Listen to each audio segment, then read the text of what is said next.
ETF index mutual funds నేర్చుకుని stock మార్కెట్లో రాణించాలనుకుంటున్నారా? వెంటనే ఈ నెంబర్కి కాల్ చేయండి. నమస్తే రామ్ గారు. నమస్తే లాస్య. ఎలా ఉన్నారు? బాగున్నాను. ఓకే.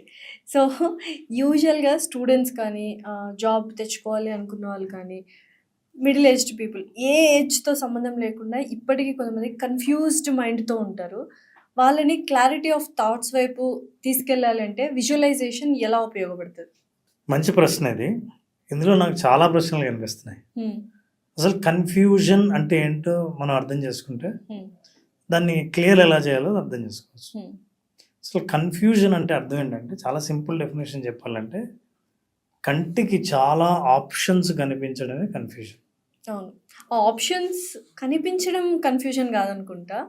అంటే కనిపించిన వాటిలో ఏది సెలెక్ట్ చేసుకోవాలి అనేది కన్ఫ్యూజన్ అని నేను ఫీల్ అవుతాను. దాని అర్థం అదే. మీకు సెలెక్షన్ ఆప్షన్ లేవనుకోండి, కనిపించినా కనిపించకపోయినా ఒక ఆప్షన్ ఎక్కడున్నా సరే ఒకటే ఉందంటే ఆప్షన్ లెస్. మీ కంటి ఎదురుగా చాలా ఆప్షన్స్ ఉన్నాయని అర్థం. అవి మెంటల్ ఆప్షన్స్ కావచ్చు, ఫిజికల్ ఆప్షన్స్, మెటీరియలిస్టిక్ థింగ్స్ ఏవైనా సరే. నేను బట్టల షాప్కి వెళ్తే ఎక్కువ చాయిసెస్ చూసినప్పుడు సెలెక్ట్ చేసుకోవడానికి చాలా టైం పడుతుంది. ఈ ఒకటే కలర్ ఉందండి, ఈ డిజైన్ ఒక్కటే ఉందండి, లాస్ట్ పీస్ అండి అంటే 5 నిమిషాల్లో షాపింగ్ అయిపోతుంది. కరెక్ట్.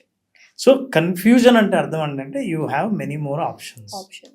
సో ఈ ఆప్షన్స్ చాలా ఉన్నాయి. ఈ ఆప్షన్స్లో మీకు ఏది కావాలని నిర్ణయించుకోవడంలో ఆలస్యం అవ్వడమే కన్ఫ్యూజన్.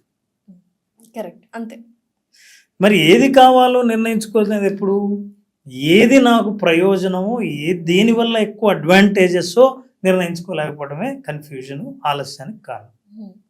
అసలు కన్ఫ్యూజన్ అని అంటే అర్థం ఏంటి, ఎందుకు కన్ఫ్యూజన్ అవాయిడ్ చేయాలని అనుకుంటామంటే, clarity will give you clear path to the right decision. ఏ నిర్ణయం తీసుకోవాలనుకున్నా క్లారిటీ ఉంటుంది. ఫర్ ఎగ్జాంపుల్ ఊరికే స్టూడెంట్స్నే తీసుకుందాం. వాళ్ళకి ఫ్రెండ్స్ ఒకటి చెప్తుంటారు, పేరెంట్స్ ఒకటి చెప్తారు, న్యూస్ చూసినప్పుడు, సోషల్ మీడియా చూసినప్పుడు వాళ్ళు ఒకటి చూస్తారు, వాళ్ళ బంధువుల్లో ఎవరో ఒకరు ఇంకో ఆప్షన్ తీసుకుని ఉంటారు. వీటిలో ఏది కరెక్టా, తనకేది తెలీదు. కానీ కంటికి కనిపించే ఈ ఆప్షన్స్లో ఏది నిర్ణయించుకోవాలో తెలియదు. చాలా ఆప్షన్స్ ఉన్నాయి కాబట్టి ఈ ఆప్షన్స్ లేకపోతే, అంటే క్లారిటీ ఉంటే, you will make decision, go ahead with that. Okay. అందువల్లే చాలామంది కన్ఫ్యూజన్ని అవాయిడ్ చేయాలని అనుకుంటారు. అయితే ఈ కన్ఫ్యూజన్ ఎందువల్ల ఏర్పడుతుంది అనేది మనం అర్థం చేసుకున్నాం. కన్ఫ్యూజన్ని ఎట్లా అవాయిడ్ చేయాలి? సో ఇందులోనే మళ్ళీ ఆన్సర్ ఉంది. ఒక ఆప్షన్కి మనం స్టిక్ అవ్వాలి. ఏ ఆప్షన్కి అన్నది మళ్ళీ ప్రశ్న.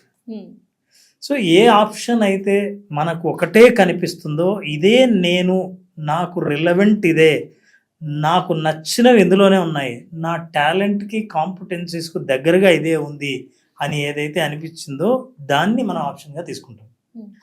విజువలైజేషన్ ఎట్లా హెల్ప్ చేస్తుంది అంటే, మీరు కంటితో చూస్తే మీకు చాలా కనిపించవచ్చు, కానీ మీకు ఏం కావాలో ఆలోచించి కళ్ళు మూసుకుంటే మీకు కనిపించేది, ఎప్పుడైతే తదేకమైన దృష్టితో, ఏకాగ్రతతో ఒకే విషయాన్ని చూడగలుగుతారో అప్పుడు ఏంటంటే ఫాగ్ అంటారు.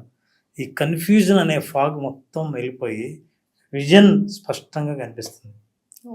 ఫర్ ఎగ్జాంపుల్, ఒక శిల్పిని అడిగాడంట, గురువుగారు ఇంత అద్భుతంగా శిల్పాన్ని చెక్కారు కదా, మీకు అసలు ఎట్లా కనిపించింది శిల్పం, ఈ రాయిలో ఇంత అందమైన శిల్పం ఎట్లా కనిపించింది అన్నాడు.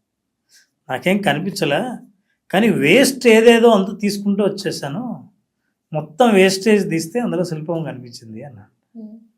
సో చాలాసార్లు మనం అన్నెసెసరీ థాట్స్ని కనుక అవాయిడ్ చేయగలిగితే, కన్ఫ్యూజన్స్ని, భయాల్ని అవాయిడ్ చేయగలిగితే మనకు స్పష్టమైన దృష్టి కనిపిస్తుంది. సో థాట్స్ని అవాయిడ్ చేయడం బిగ్గెస్ట్ టాస్క్ కదా. సో దాన్ని విజువలైజేషన్ ద్వారా మనము పూర్తి చేయగలము. ఎస్. ఫర్ ఎగ్జాంపుల్, నేను మీ జీవితంలో ఉన్న చాలా ఇబ్బందులన్నీ ఒకసారి ఆలోచించండి.